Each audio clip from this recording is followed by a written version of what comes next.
Hi, everybody. Welcome back to another episode of Game Changers. I took a bit of a break, kind of reset, reconfigured, tried to figure out who and what I wanted to have on. And today we are kicking off the brand new relaunch with John Sharkey, who is an amazing clinical anatomist, specializing, in my opinion, in the world of fascia and biotensegrity. I know you're going to really enjoy this episode, probably just as much as I'm going to enjoy talking to him. Stay tuned. Hi, Kim. John! How are you? I'm so good. How are you doing? Oh, I'm about to lose my voice, I think. Perfect timing. I've had a whole weekend of teaching. I had a clinic on Friday, teaching Saturday, Sunday with traveling. And then I'm after just literally finishing a presentation to a group in the States. So these are neuro specialists. So it was great. Beautiful. I have a lovely model I was using here. Wow. Nice model, isn't it? It's one of I love these type of models, but so it's great to be able to get to use this particular model. Anyway, that's just what we were doing. Wow. And now you're talking to me. I have the privilege of talking to you. Thank you so much. I know how busy you are. But I think what you are doing is such an important component to anybody in therapy, training, kind of what my whole side hustle podcast is encompassing. So I wanted to who better than you to talk about anatomy and especially fascia and biotensegrity, and to kind of clear up, I think, a lot of the misconceptions people have about connective tissue. Brilliant. Wow. Okay. We're just going to Yeah, what I love as well, by the way, Kim, is that neither of us, we agreed we'd do this conversation, but neither of us really discussed it in any great detail. I like that, I like the idea that it's going to be, I suppose, organic. It's just going to, whatever arises. Having said that, I do have some little things around me, so I don't know what's going to come up in the conversation. This is what I love. And I've only started this podcast, and a lot of my guests are like, can you give me an agenda? And I'm like, no. I want it to be presented as two friends just talking about what we both love to do, and however it works together, it works together. Well, so the same thing happens with me, actually, with my dissection courses. I constantly get people, especially people who I invite, we'll say specialists, to present for me. I mean, a great example would be Professor of Anatomy and Embryology, Jaap van der Waal.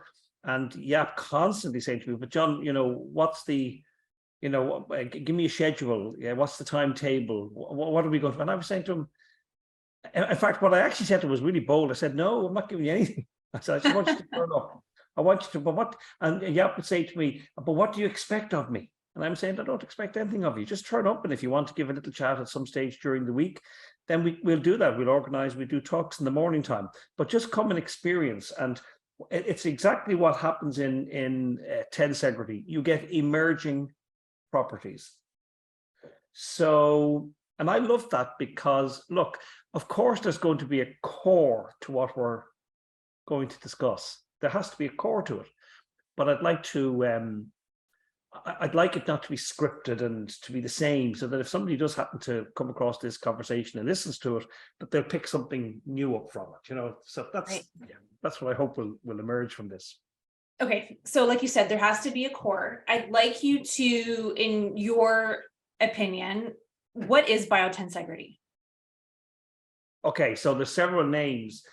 So biotensegrity, living tensegrity. And then a term that was coined by my good friend Joanne Avison and myself for an event which took place in the UK called the British Fascia Symposium. So I can't remember exactly when that was. I think it was maybe back in 2016, something like that. Okay. And we compressed these two words. We said fascia integrity. So fascia is a term that literally means to bind. If you go into the etymology of fascia, if you go into the history of the word fascia, you'll see that there, like so many different words, there are a number of different influences. But literally it was about a bunch of sticks with a blade on the top, and then they wrapped a bandage around those bunch of sticks. And so I suppose when they looked at the bunch of sticks, that is the the muscle fibers, they kind of figured, well, here's this whitish, opaque connective tissue on the outside. It looks like a bandage, so we'll call it fascia. And I think that makes reasonable sense. When it comes to manual therapists, bodywork therapists, movement therapists, I don't think that the term fascia suffices for us. Yeah. Because think of the words that we use for fascia: ubiquitous, omnipresent, everywhere. Yeah. So if it's everywhere, how can it not be somewhere? Well, yeah.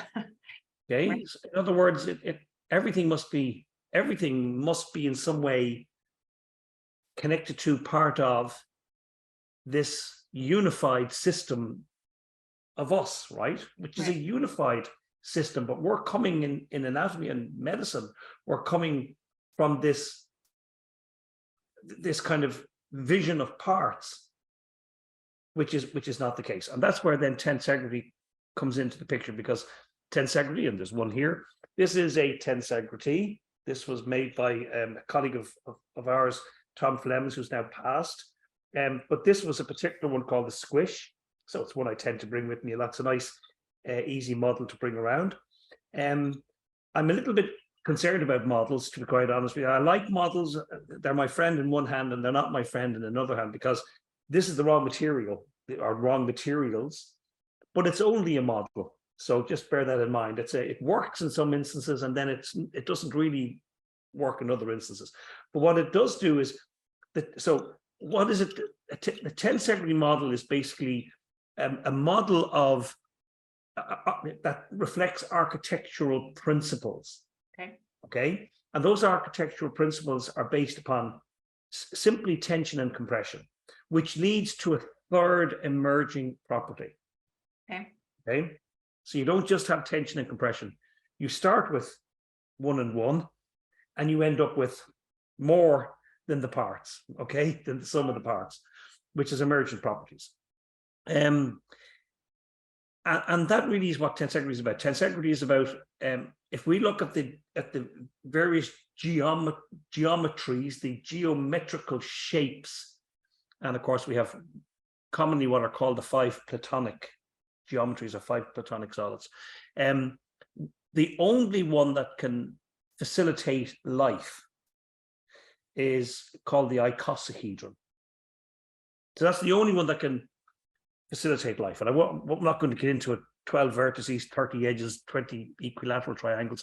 It's triangulated, and it allows for life. And so tensegrity allows me then to be able to explain to people about the construct of living forms and how everything is connected, and how, for example, if you take any part of the tensegrity and you move it, the entire tensegrity moves. In other words, the forces are shared throughout the entire tensegrity. I just happen to be holding this in my hand as well, which is, I love magnets, and here we have a set of magnets, and if I pull these apart and I bring them close together, they attract each other. Okay, so, and we are electromagnetic. If I take these and I pull them apart and I twist them this way,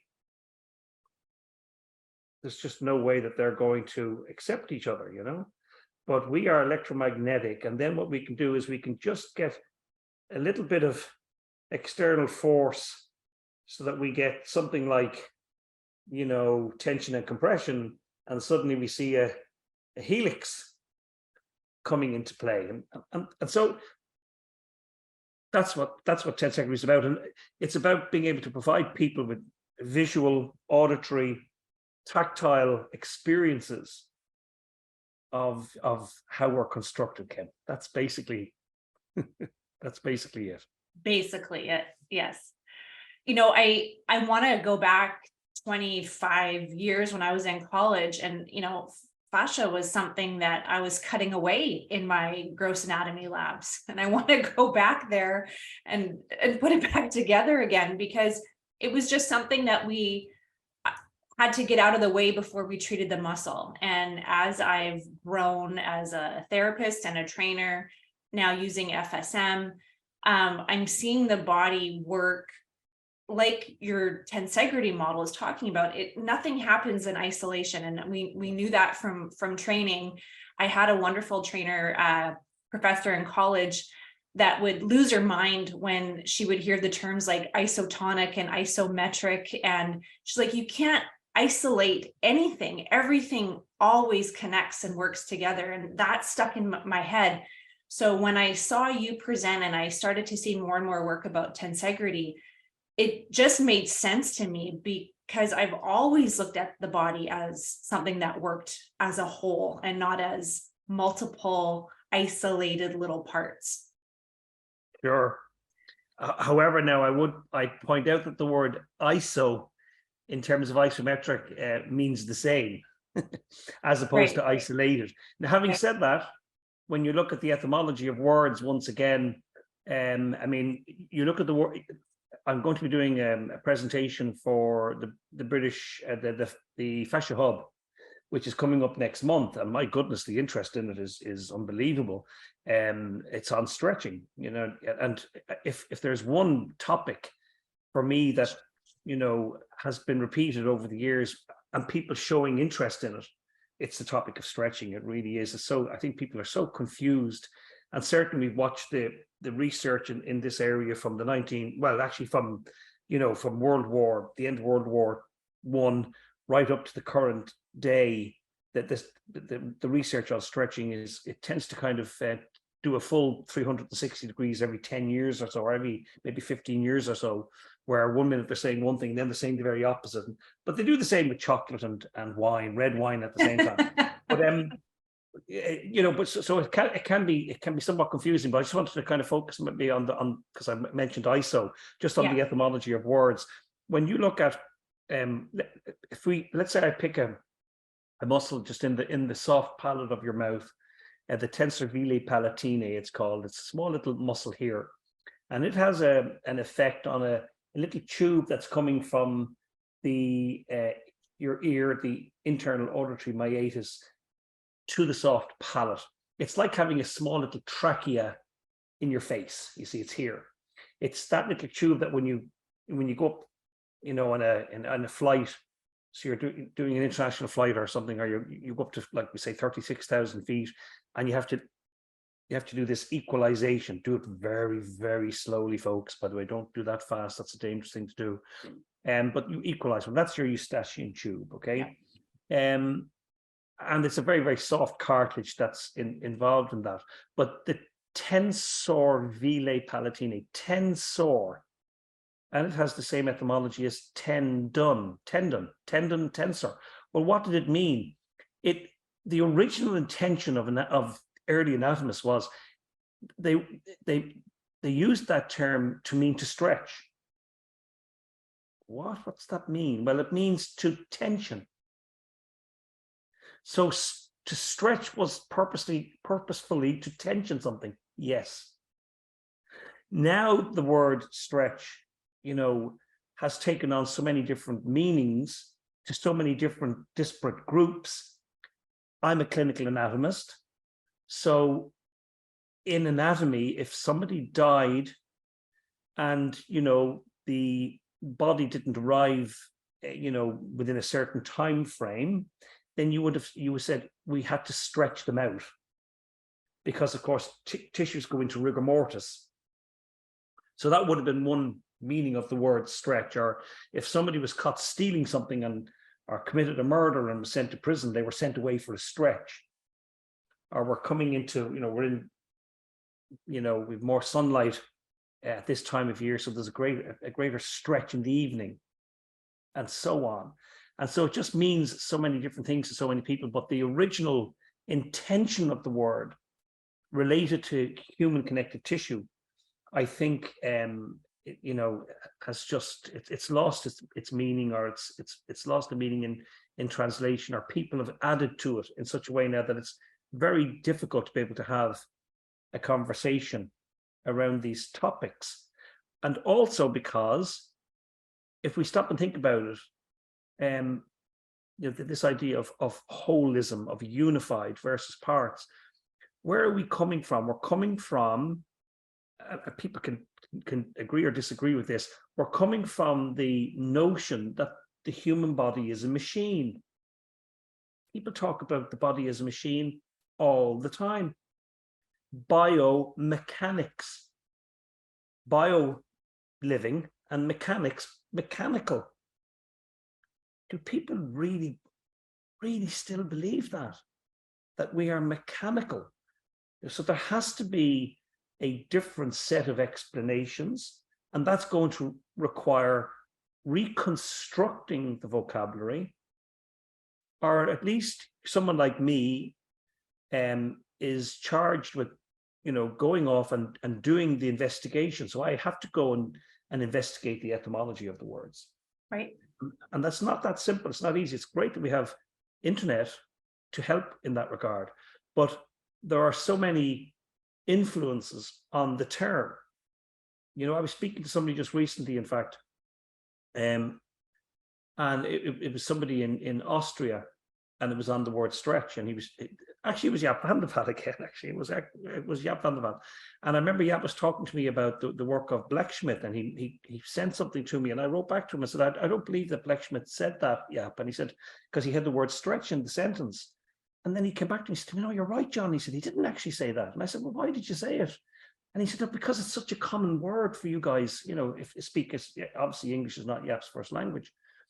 And then I was asking, well, what did he say? And Jaap was trying to come up with an interpretation of the word, from German to English. And he was having difficulty with it. And in fact, there are several languages where they don't even use the word. Right. So it can be difficult, when we're talking about, as I say, this unified form. And that's where the word fashion then sometimes doesn't do us justice, because what we're talking about, I think, you correct me if I'm wrong, we're talking about everything being connected to everything. So fascia, you see, has been defined through the International Federations of Associations of Anatomists, and they have an international committee on nomenclature, and they are the people who are responsible. They're mandated for coming up with definitions and so on. And they have come up with the definition that it is a sheath or sheath of connective tissue. In other words, it's dissectable. Okay. So if you cannot dissect it, then it wouldn't be considered fascia. Right. Or they also say fasciae, which is plural. Right. But how can you have a plural of something that's only one? Right. Right. You can have variations in morphology, specialization in morphology, or you look at, for instance, the fascia that is here at the wrist, and the relationship of this fascia compared to the fascia in the forearm. Well, the fascia in the forearm, the muscle fibers are invested into the fascia because you want to be able to create forces. But here you want gliding. So you don't want the fascia invested, the muscle fibers invested into the deeper tissue, because they have to be able to move relative to each other, you see? So you do get specialization, but it's all one continuous, unified, ubiquitous, omnipresent connective tissue. Did I go off the mark there, or did we?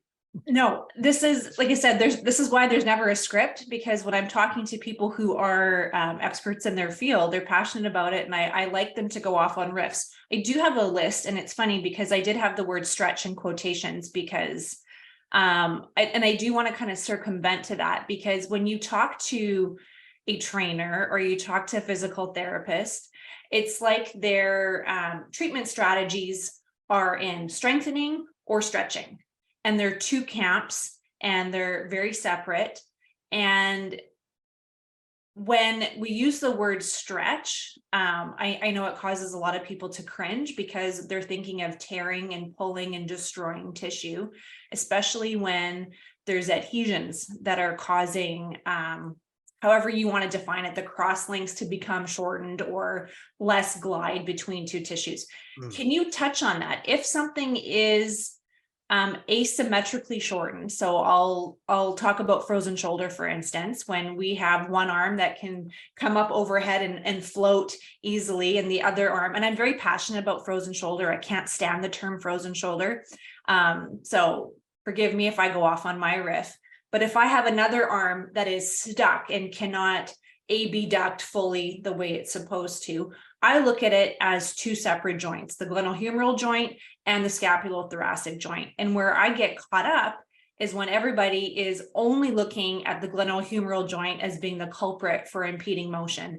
When, as you know, the scapula has to be able to upwardly rotate in order for the glenohumeral joint to function fully. So we talk about releasing the subscap, stretching the subscap, going in and manually disrupting the fibers to release, the movement so that it can upwardly rotate. Going back to stretching, or let's just say going back to when something is restricted, if we're not supposed to stretch it, how do we increase range of motion so that we can achieve symmetry optimally without destroying connective tissue? Well, I mean, there are just so many questions within what you've just said. I know. In fact, we could literally spend, weeks and months dissecting what you've just said, which is something I've had to come to terms with over the years. I'm an anatomist. I dissect everything. So, for example, where does the subscapular fascia begin? It could begin in your feet, or it could begin in the opposite shoulder. I can show you specific relationships on a hierarchical basis between the liver and the shoulder.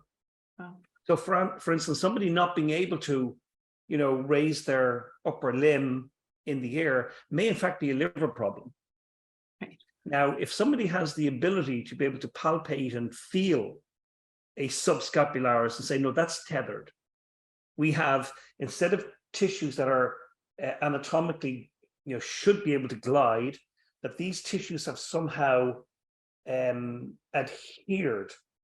And somebody can say, without using, imaging technology, and they can say, no, look, they have definitely adhered. And of course, imaging technology is essential, I think, in that regard. I think you can have fantastic palpatory skills, but it really is super cool to be able to have access to ultrasonography, 4D ultrasonography. And ultrasonography, I think, is the future. So that's point number one. Where does the fascia begin? Could begin in your feet. This is the point. The point is that it's a unified system. And we have to, in many ways, get away from this idea that because the shoulder isn't working, that it's a shoulder problem. We have to try and get away from that. And people struggle. They want to. They say, John, I hear you. Kim, I hear you. But how do we do it? And it takes time, it takes effort, and you have to be with the right people. I think that, you have to invest the time and effort to be able to get your head around this. Now, does that mean that you don't treat the shoulder area? No, it does not mean that, but it might only represent 5% or 20% or whatever percentage you want to pick. It might only represent 15 or 20% of your overall treatment strategy. Another aspect of what you said, and so let's, by the way, predicate this by saying that everything I'm telling you could be wrong. Okay. And there are some people who will be shouting from the rafter saying most likely is. So all I can do is reflect on a career of 42 odd years, and this is the best that I've come up with. So what I find, in fact, is that there's a huge emphasis now on strength and conditioning. We have degrees in strength and conditioning. It's fantastic, by the way, and predominantly I think has come from sport in particular, or maybe rugby, American football, that sort of thing. And it's fantastic. I specialize in neuromuscular therapy, European neuromuscular therapy. And from our viewpoint, we don't focus on strength. And in fact, it's one of the things that I'd say Vladimir Yanda's work was just absolutely fantastic. I mean, he was ahead of his time. But I think his choice of words, from my perspective, could have been a little bit better, insofar as he would talk about in upper cross and lower cross syndromes, he would have talked about muscles being weak. Muscles, weak is a word you could use for sure, but a much better term to describe the tissues is inhibited. Now, inhibited means that from an electromagnetic viewpoint, that muscles are never on and off. Okay, muscles are always on, unless you anesthetize them. But so this is electromagnetic. This is chemistry, at work here. And so people concentrate on strength. And in fact, as we get older, the evidence will show that as you get older, you start to lose muscle tissue. So you're getting atrophy of muscle tissue. And so therefore people focus on strength, trying to build the amount of muscle tissue that you have. To me, yes, strength is important in the correct sequence. But at the moment, what happens is somebody comes in with chondromalacia patella and they say, okay, well, what's going on here? Well, vastus medialis, is weak. Sorry, vastus medialis is inhibited. And going into the gym and doing the last 5 degrees of leg extension to strengthen vastus medialis is, in fact, in my estimation, going to make the situation possibly worse. Now, if somebody happens to get better, if they, if it improves, they improved in spite of your recommendation. Why? Because the body has the ability to heal itself. I believe that to be the case, and some people are not as good at healing as others. Or maybe there are just too many obstacles in the way, which is why a therapist comes in, offers therapeutic intervention. We don't heal anything. We take the obstacles out of the way so the body goes, thanks for doing that. Because I've got so many, you've put out 2 or 3 fires there, really, big fires. And I've just had so many fires that I've had to deal with. I haven't been able to, I'm putting out this one over here needs attention. And I try to deal with that one. And then this one over here needs attention. And I get over to this one's back up again. And I just, I've got too many things going on, but somebody comes in, offers therapeutic intervention and allows me to have the energy to be able to get on with healing. So what is important if it's not, I'm not saying that strength is not important. I'm saying in the correct sequence. And I believe that people have the wrong sequence. Okay. What is important is neuromuscular efficiency. Okay. And you have to concentrate on neuromuscular efficiency, being able to complete simple full body tasks. So things like proprioception and so on. But simple full body tasks. And once you have that, because believe me, walking down a stairs at 72 years of age, it's not about strength. It's about reaction time. It's about precision. It's about accuracy. Right. And strength is great to have strength. But really, the most important for me, and as I said, it could be wrong, would be reaction times and proprioception. So neuromuscular efficiency. And once you've got that basis of good neuromuscular efficiency, now you can begin to start looking at strength. And there are a whole plethora of different types of strength. So what type of strength is it that a person requires in their life? And all too often, I think we're too influenced by sport. Right. So, and that's great for I love sport. I love rugby. Those guys and girls go out and they get beaten to a pulp for our enjoyment. It's not necessarily healthy for them. Right. Have I answered the question? Because, Kim, with me, I go off on a tangent and then, I want to make sure that I've actually dealt with. So we talked a little bit about strength, neuromuscular efficiency. And in terms of the shoulder, let me just finish with this one. So I have a real interest in frozen shoulder, in adhesive capsulitis, to the point that, when I'm in the Department of Anatomy in the dissection room over the years, I would always say so in the very early days, we didn't get a lot of information on donations, on the cadavers. But, over time, that all changed. And we got lots of information on them, including who they were, in fact, because before we didn't know who they were. We got to learn about who they were, a little bit about their life, and of course, their health history, etc. And when they'd come in and it would say frozen shoulder or adhesive capsulitis, I would say to the students, do me a favor, guys, when we come to, now remember, I'm delivering the medical syllabus, right? Not my ideas, have to stick to the medical syllabus. So when we come to the shoulder, please don't open the shoulder till I come to the table, because I want to be with you when you do it. I wanted to maybe give them a little extra direction. But what I was really interested in seeing was looking at the joint capsule. And this is just my experience, right? So in 40 odd years, I have never seen an adhered capsule on a donation that said that the person had frozen shoulder. I've never seen it. That doesn't mean it doesn't exist. I'm simply saying I've never seen it in the cadaver. Well, what does that mean, John? Well, what it means is, I think, that there are a huge number of people who are being given a diagnosis when in fact, it's just more like a catchphrase to say that there was a problem that seems to be at the shoulder, that this person can't seem to operate the shoulder. So they call it adhesive capsulitis. 100%. No, it didn't image it. Okay, well then, so you didn't actually see that the tissue was adhered. That's the reality of it. 100%. I went on a riff. I have the podcast with Dr. McMakin every Wednesday, and she couldn't make it last week.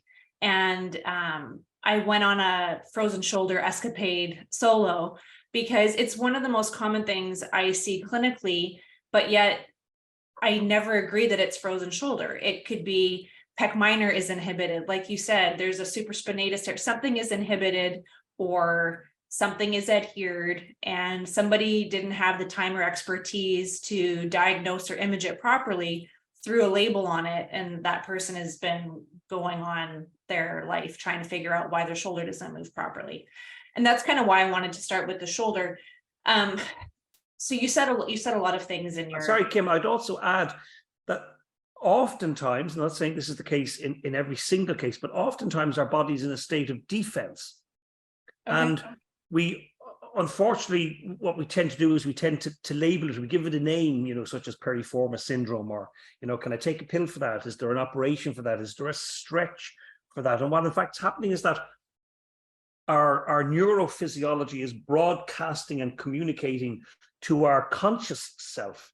Sure. And we are misinterpreting or we're misunderstanding the reality of the situations, and for a whole host of reasons.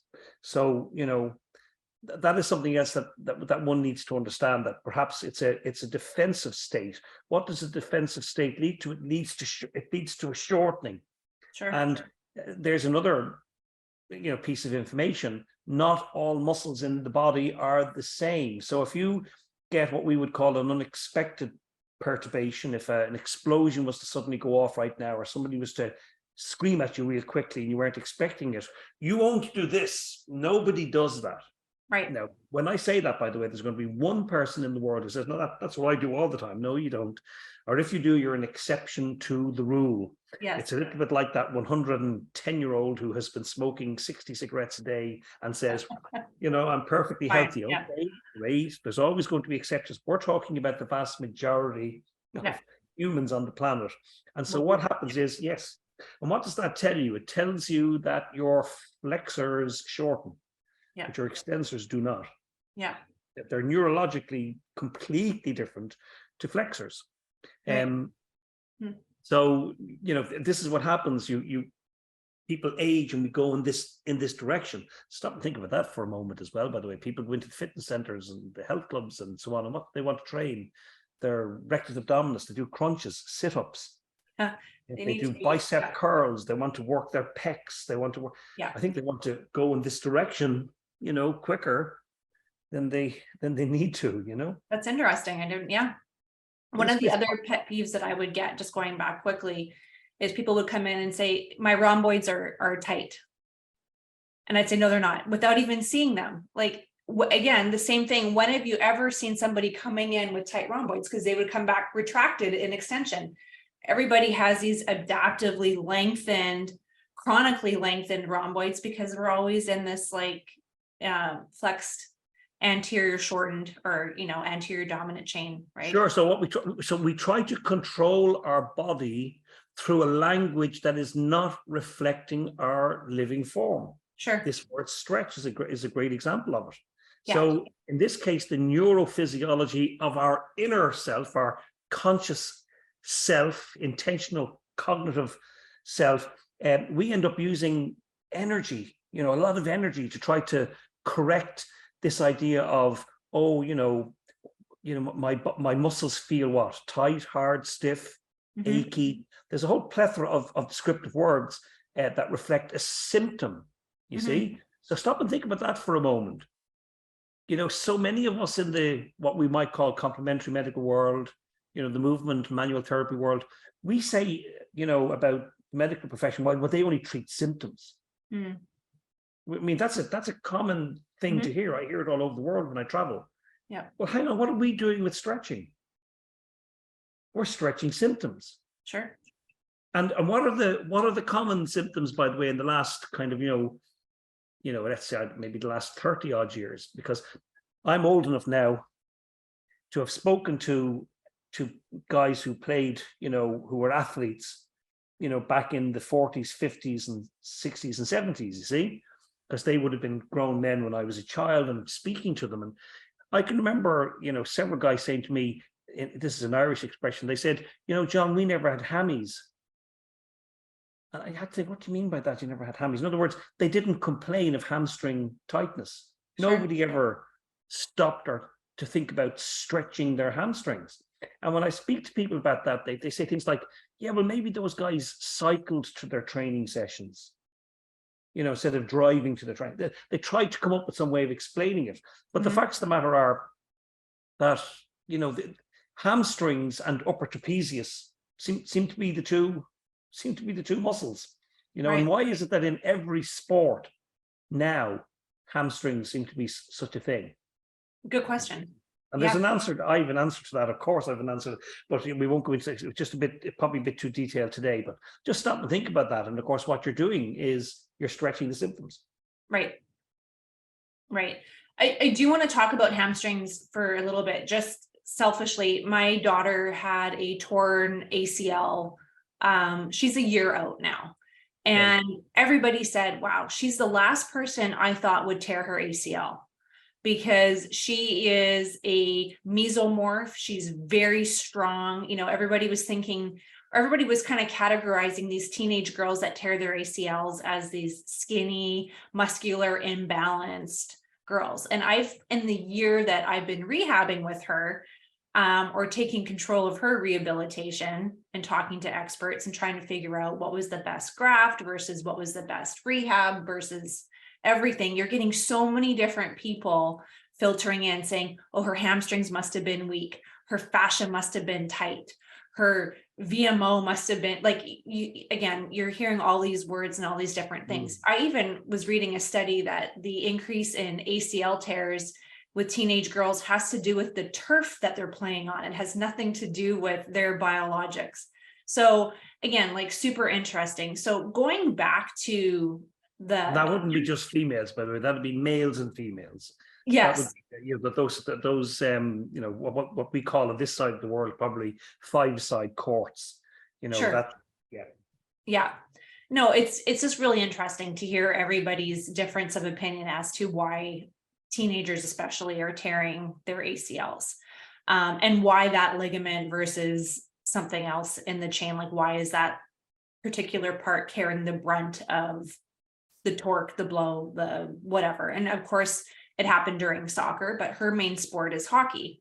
So if you want to touch on that, I don't know what your opinion is on ACLs versus everything else. You talked, the reason why I thought about this was just the hamstring, because that seemed to be one of the more common culprits, was that there was a hamstring inhibition. Yeah, I mentioned, I just kind of throw in hamstring there because hamstring is such a common complaint. I mean, if I talk to any athlete, let me just think about that now for a moment. Almost any athlete, I would say, golfers are probably a bit of an exception to that rule. Sure. But certainly if you're talking about, football, whether it's American football, Australian rules football, what we have here in Ireland, GAA, soccer, rugby, whatever it may be, athletics generally. Yeah. So many, and so there's a common thread there. Everybody's individualistic, everybody is different, but the Asians have a great expression, same, different, you see? So the truth is we are same, and at the same time, we're different. Mhm. And everybody, by the way, has a story to tell, including me. And sometimes we can get carried away with our stories and really believe them. This idea of hunter-gatherer went out and he killed a gazelle and threw it over his shoulders and he walked back to camp. No, he didn't. Nobody killed a gazelle and threw it over their shoulders. First of all, Homo sapiens went out in maybe packs of 6 or 7. And if we killed something large, we cut it up and we divided it out amongst the group, and everybody carried one part of it. And if not, we buried some of it so that on our next exhibition out hunting, we'd remember we had food stored somewhere that if we need energy and so on. People complain that we sit around too much. We've been sitting since time immemorial. Human beings, we had to move because we were foraging, we were looking for food. We didn't have a Starbucks, 35,000 years ago or 60,000 years ago. We didn't have a Starbucks just down the road and around the corner where you could get your cafe latte with whatever cream, and you know what I mean. It's just we're living in such a convenient world right now. So the point would have been that we would have had to have been physically active, moving regularly. So we would have taken every opportunity to sit. Yeah. If we didn't have to stand, we would have sat down. If we didn't have to sit down, we would have laid down to have a little sleep. If we didn't have to run. In fact, there are certain in certain countries in the world where they have a run every year, but it's part of their religion. It's part of their religious belief. In other words, it's a penance. So they didn't run because they like doing it. They're doing it to offer up, to the gods, whoever the gods were, you see. And so they did this as a marathon, by the way, that they did, and they do it once every year. And do they train for it? No, they don't. They just do it once every year, as a kind of penance. Right. So that in itself was reflecting the way they thought about running. Was like, oh God, do I have to? Yeah. So come back then to kind of to hamstrings. Well, first of all, there are morphological differences between males and females. So, for instance, Kim, if you put your upper limb out and you do that, off you go on, you do that. You see, and you've got a different shape. I've got a V, where you've got more of an inverted V on your elbow. You see, right? So you can actually go through. Yeah, you can go through. So there's two range of motions there. There's an anatomical range of motion and there's a physiological range of motion. So you have a greater anatomical range of motion, which is the harder fascia, the bony fascia, the osteofascia. I consider bone to be fascia. And so that you've got that greater range of motion. But then there's a price to pay for having that range of motion. Yeah. That's the nature in life. Any decision you make, even the good decisions you make in life, there is a price to pay for them. Do you know what the price is? No. Well, then you're not informed. And perhaps you should be informed. And the same then comes to, the pelvis, and to Q angles of the femur. So it's just very hard to be able to comment on a particular case when I don't know all the details. This is where it then comes down to the individual. So we're all the same, but different. So, there could be all sorts of considerations in terms of just taking a look at the footwear, in particular the ground upon which they were astroturf or whatever it might be that they were training on, which is really, really problematic. It really does increase your risk of getting kind of twisting. There is no torque, believe it or not, in the human body. The body is tensegrity. Tensegrities are constructed in such a way that they don't allow torque. They keep trying to reduce torque down. Now, eventually, like any system, if you just get enough force into it and you get enough twist, something's going to tear or something's going to break. All you have to do is take a look at the sole. Let me see if I take off a shoe here. But if you take the sole of a person's shoe and you look at the sole, you will see that the wearing on it is not across. The wearing on it is always circular. Yeah. That's evidence that there's no torque in the human body. Although they talk about torque in the human, look, I'm never going to win all these arguments. The fact of the matter is that people talk about torque in almost every, biomechanics paper. Why? Because they think we're machines, biomechanics. So they talk about torque, but there is no torque. Anyway, let's not go down that rabbit hole. Too late. One of the courses that I'm taking right now, it's taking me a while to go through it. Peter Twist is a trainer up in Canada who's been specializing with, I don't want to say specializing with hockey, but he got his kind of claim to fame training hockey players. And he has a new course about fascia.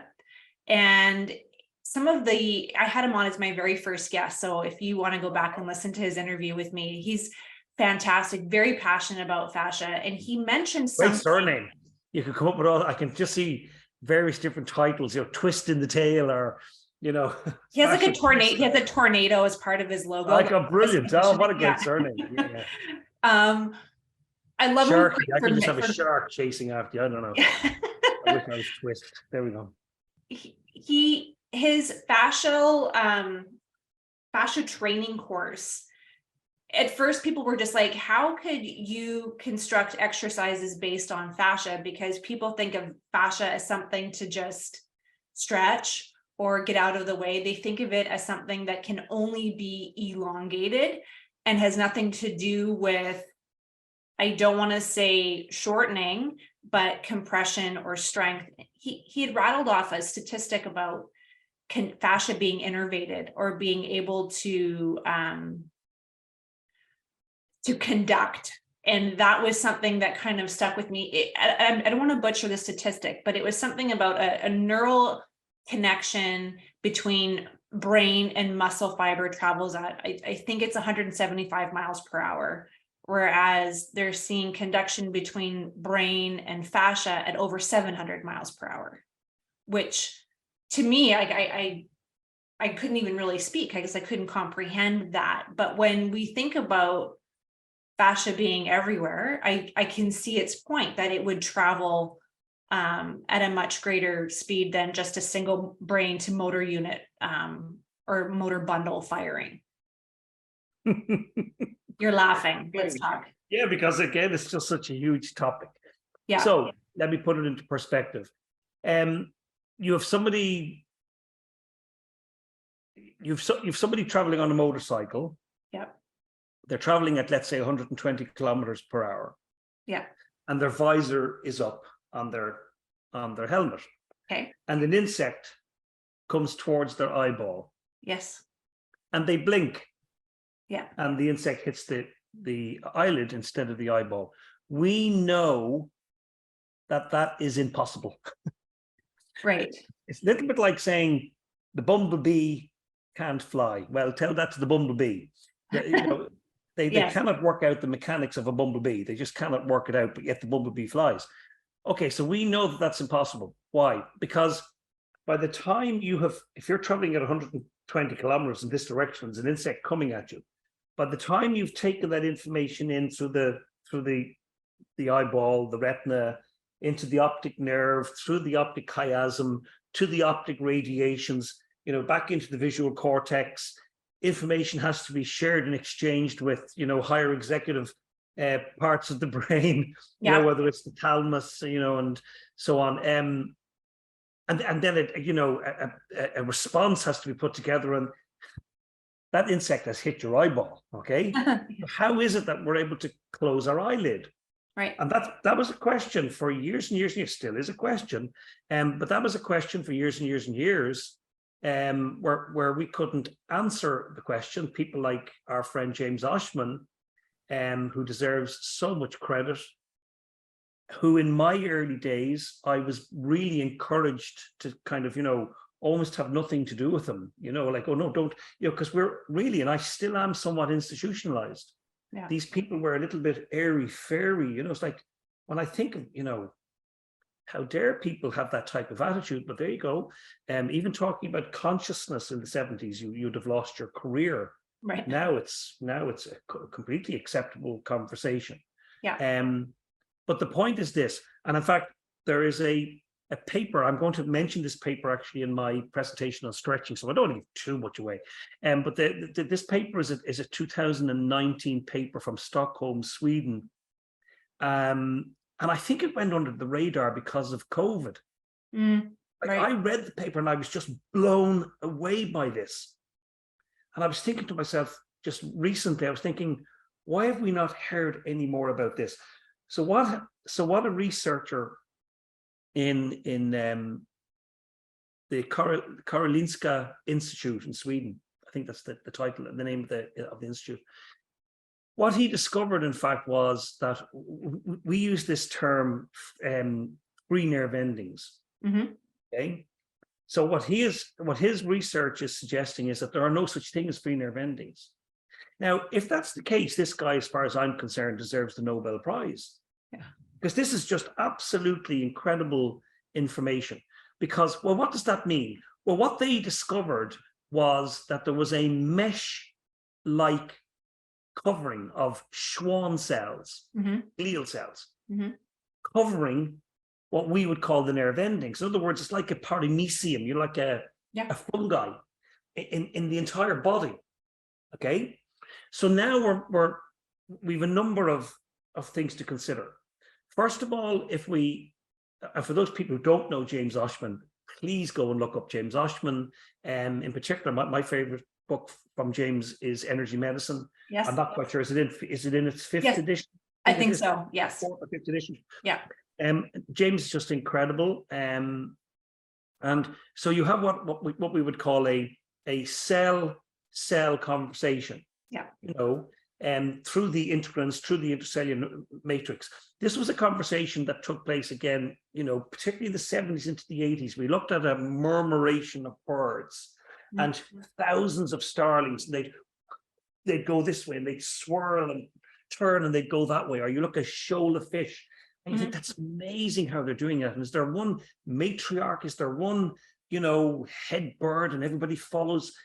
But that wouldn't be the case. And why are they not bumping into each other? So this bird needs to know what this bird, this bird, this bird, and this bird are doing. They're just watching them and they're moving with them.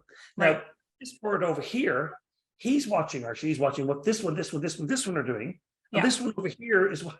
So what you're getting, in fact, is you're getting changes in information being exchanged instantly. Yeah. So in fact, there's no such thing as global. It's all local. You could say it the other way around. There's no such thing as local. It's all global. You know, in other words, it's all happening at a local level. Yeah. Everywhere. But doesn't that mean global? Okay, it's kind of a bit philosophy can wreck your head a little bit. Stop and think about it. In other words, it's this local effect, right? But it's local everywhere, and it's instantaneous and it's immediate. It's possibly happening faster than the speed of light. Certainly at the speed of light, may even be happening faster than the speed of light. Now let's add in this research from 2019, which I'll mention, as I say, during the Fascia Hubs presentation. And what have you got? You've got this kind of similar to a mycelial network, this Schwann cell network, this net, which is covering all of the nerves and exchanging information instantaneously. So this is what's happening. So the nervous system, typical nerve signals travel at about 240 kilometers per hour. Yeah. Typically, which of course means that a message from your big toe to your brain takes longer to get to your brain than a message from your fingers to your brain, you see? Sure. That's why proprioception and neuromuscular efficiency are so important. So there's hierarchy in the human body, and there's different systems of communication, and the body will choose, you know, one system over another, or because of health issues, or because of adhesions, or because of dehydration, or there are various different things that can influence the efficacy, the efficiency of those systems.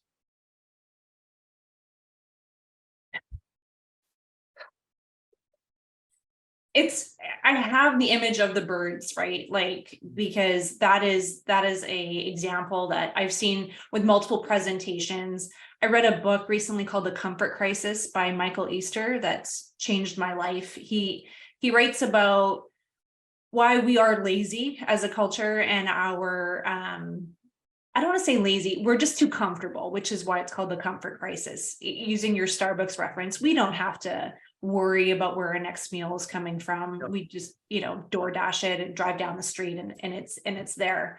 But he talks about spending time in nature and being present and the patterns that he was seeing. And he talks about that model with the birds moving as a group, geometric patterns found in nature, how nothing is linear. So there's a lot of connections there. Stop there for a moment. Let's just take a moment. Nothing is linear.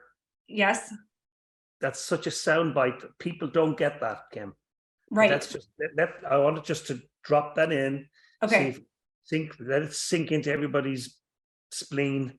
Really, honest to goodness, they contradict themselves. Everybody nods their head with, yeah, and yet everybody loves linear concepts. They love, train tracks, and they love all this sort of stuff. And it's great, by the way. They've moved us forward, but there is nothing that is linear in any living form, and particularly the human construct. Anyway, go ahead. No, this is where my continuing education has gone in the last 5 years, especially. And I've gone to philosophical new age recesses of my brain to try to make everything make sense. You talked a little bit about it before, about just this conscience present level that we have to have. And you talked about something too, about like a pathway. And I'd mentioned this with Dr. McMakin. I'm a runner. I run for pleasure. I run for mental health. And on my long runs, I almost go into this meditative state where I get these really brilliant ideas that I almost sometimes have to like put into my watch, because I'm going to forget about them by the time I come home. Right. But talking about therapy, I always see it as my job as a therapist, the trainer, and especially using microcurrent has really helped kind of open my brain to this. My job as the external person in somebody's life is to give them as many tools as I can within my scope to clear the path. And I had this image of everybody in this beautiful forest, and there's a pathway in front of them. But like anything else, there's little obstacles, there's roots, there's stones, there's weeds, there's animals. And our job is to just kind of move things along so the body can have a cleaner, easier, more efficient pathway of healing itself. That's the image that I have. When we're talking about fascia health, what are some of the tools that we can do, whether it's movement, diet, supplements, hydration? Is there anything that the average person who's maybe listening to this podcast can do? And I'm going to add another little nugget to this. Is it possible to have genetically tight fascia? We are all the same but different. Okay. I'll get to that question, but something just came into my head I wanted to say. Yeah. Thank goodness for Dr. McMakin. I had a colleague of ours, she's in the UK, I won't say who she is. She's in the UK, she's very, very well known. She's in this profession. She's the head of a big organization over in the UK. Anyway, she had shingles, contacted us. What day is today? Today's Monday? Yeah. Monday. Contacted us on, I think it was Thursday. Yeah. And just happened to mention, she was talking to my wife and just happened to mention that she had shingles. So I think our administration, got in contact with Dr. McMakin. I don't know if you knew about that, did you not? Yeah. No. Oh, well, they just said, look, is there anybody in the UK near where this person lives? So I believe there was an osteopath. They gave the details. She went down. I think she had to drive one heck of a distance to get to this person. And I think this person either gave her a home care unit or gave her machine. She said, look, I'm not going to be using it for the next week or so you can take it with you. And we just got an email from her this morning to say, oh my goodness. I mean, her eyes were on fire. She wasn't able to use her computer. Yeah. She just was suffering terrible, just 2 treatments of FSM, and she's got her life back. And obviously now I'm saying it to her this morning, you need to have a few more treatments. Yeah. But it's just amazing. And I know nothing. I've had conversations with medical friends of mine. I know nothing that can treat shingles like FSM. No, it's true. I've never seen it in all the years.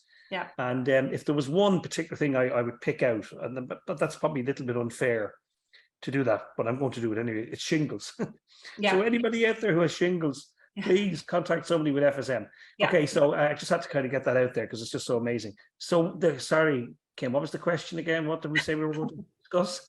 How can we be kinder to our fascia. fascia? And then is it possible to have somebody who's just genetically tighter with fascia? And if so, are there parameters that you can work with? Okay. So I would say yes, there's genetics and epigenetics. Sure. So but genetics is a thing. There's Mhm. no doubt about that, but it's a real thing. So you do get connective tissue disorders. Yeah. And in terms of keeping your fascia healthy, movement generally, could you be more specific? Yes, you can, because you could be mindful, you could be conscious of the type of movements that you're doing. If you were to become more knowledgeable in terms of the morphology, the physiology, the neurology of fascia. This is why I said to you at the beginning that there is hierarchy in the human body.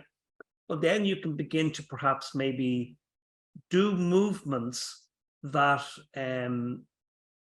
that facilitate, healthy tissue. But it should also in exercise science. I've got to be careful about this because I don't want to do an injustice to us, in a short period of time, because a lot of these concepts, I actually need more time. I need to bring people on the journey, and I need to get them from this place to this place, and then they go, you see, okay. But that took me an hour though to do that, and it takes a lot of investment in terms of time and effort. Yeah. So in exercise science, for example, you have words such as specificity. Mhm. We would have in body work, we use the word or the term SAID, SAID, specific adaptations to imposed demands. Oh. Now, it's really funny when I talk about, exercise principles, when I talk about facts, reality to people, one, I see their faces changing, right? And sometimes they'd even get angry. Yeah. How dare you say that? You know what I mean? I'm just the messenger. So, for example, if I tell you that swimming makes you fatter, I'm not the guy. Don't blame me. Swimming makes you fatter, right? And of course, you shouldn't be swimming in warm water. That would not be a good thing to do. I know people do yoga, hot yoga. I don't think you should be doing it, but there you go if you wish to do it. But certainly don't be exercising in warm water. So if you're exercising in cold water conducts heat from the body 25 times more effective than heat loss through conduction. In other words, when you're running along, you have the air brushing against your skin. Yeah. Water conducts heat from your body 25 times more effectively. So if you're in water, what kind of specific adaptation do you think the body is going to go through? Well, the body is going to try to conserve heat. How does it do that? It makes you fatter. In other words, it puts down more fat. What other benefit would you get from having additional fat on your body if you're going to be constantly in water? Well, fat floats. Right. In other words, these are just physiological facts. If you look at an athlete in the Olympics who's a swimmer versus a track and field event athlete, who do you think has the highest levels of fat? Right. The swimmer. It doesn't mean to say that the swimmer is a fat person. That's not. These are physiological realities. Are you with me? Yes. So we have something called specificity. Yeah. And in all the years, we have not seen evidence to say that, let's say, for instance, you do step aerobics and you're really aerobically fit at doing step aerobics. Well, that does not mean that you're going to be good at cycling. Right. It doesn't mean that you can hop into the swimming pool and suddenly you're going to be aerobically fit to swim. You're not. Right. There is not a crossover. So hence why we have the word specific. Right. Specific adaptations to impose demands. So movement generally is, you need to be moving, you need to be, just be regularly physically active. And then there are certain types of motion and movement which benefit fascia. Yeah. So more dynamic, springy type movements would be a nice thing to do. But having said that, everything is specific. In other words, if you jump, then you'll be good at jumping. Right. But if you don't jump as a consequence of life, or if you don't need jumping, but perhaps you might need to. Something Right. might come at you someday where you need to just jump, get out of the way. Yep. Where if you haven't incorporated that into your movement practice, well, then when the day comes that you need to jump, you might not be able to do it so well. Right. Therefore, you might trip over that thing and injure yourself. So really, it's a matter of looking at your lifestyle, looking at the type of activities that you are involved in, and then what are the other, related incidents to those movements, and see if you can train that in as 3% or 5% or 10% of what you require. So there's a huge difference between having that conversation with Uncle Joe or Auntie Susie, who who's not an athlete, as opposed to me working with golfers or working with rugby players. Yep. What position in the field are you playing? It becomes specificity. And remember, I don't drink water. I haven't drank water, since I was a baby. My mother knew not to give me water because water made her sick, and she knew that it made me sick. So I'm in my 60s now, and I don't drink water. Yeah. Well, I mean, there's water in this. Sure. Fluid. So people find that hard as well. They go, "Oh my God, maybe we might have just lost a few listeners there now. They're disgusted with me now that I don't drink water." Terrible. Yes. But but I feel healthy, and I feel so fluid is what I would say.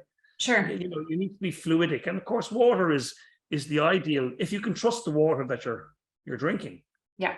And where are you living? I know that I've lived in various different places over the years, and I could smell the chemicals from the water when it's coming out of the tap, to the point that it would make my stomach feel sick. So, maybe a filtration system, and so on. We have a filtration system here in my house. Yeah. We make a lovely cup of tea here, and I can drink tea, but I just can't drink water. Sure. This might have been the fastest hour I've ever talked to somebody in. Like I just love talking to you so much. I'm gonna have to try to find some more topics and bring you back. If people want to hear more from you or more from your ideas, where's the best way to get information? Well, first of all, there's a couple of things I would say, Kim. Thanks for asking. I'm doing a presentation for the Fascia Hub. Yeah. So fasciahub.com, I think, would be Jan's. Fascia Hub. Fasciahub.com. Yeah, typically, I mean, sometimes it's fascia. Some people use .co.uk, but I think Jan uses fasciahub.com. And also, of course, ntc.ie. You'll get the dissection courses there. So when is the next one? Okay, so we've got several coming up. One coming up in London in June at King's College. One coming up in Sharkey Humane in Italy. That's with my friend and colleague Carla Stecco and Robert Schleip, and a whole host of others. So Joanne Avison, Karen Kirkness, Wilbur Kelsick, Mark Flanagan. I hope I'm not missing anybody. All just amazing individuals. So that's in Italy, and then the Ohio State University. That's coming up in 2024. Okay. I didn't want to go back in the winter. In fact, there was all sorts of reasons for that. So we've moved that. I think it's to August, isn't it? I think it's August 2024. Got it. So hopefully that will be, and that's going to have Dr. Peter Friedel, a colleague of mine. He's from Germany, but he also has a center in Texas, and it's going to have a kind of a leaning or a focus towards cancer. Wow. Because cancer is basically spread through the fascial system in the human body, as do, of course, infections and bacteriums and so on. Coronavirus, etc. So so that would be our JohnSharkeyEvents.com. Okay. Yeah, brilliant. Thank you, John. Like I said, I really can't thank you enough for taking time out of your crazy busy schedule. No, I'm delighted. Love talking to you. Oh, well, I'll have you on again and we'll pick up some more specific things. I know it's such a big topic, but I think this is really good little nuggets to get people interested. And I think we touched on a lot of the key things that I think are important in re-educating so many of us who are on that mechanical, indoctrined track. And see there are different ways of looking at things. Well, I'm always a bit concerned that, sometimes it can come across as being a little bit full on, when somebody hears it, and you really do need to take steps. You need to kind of participate in the journey, Yes. to be able to get you where you go, aha, Yeah. because, that's what it's about. It's about taking a journey. Yes.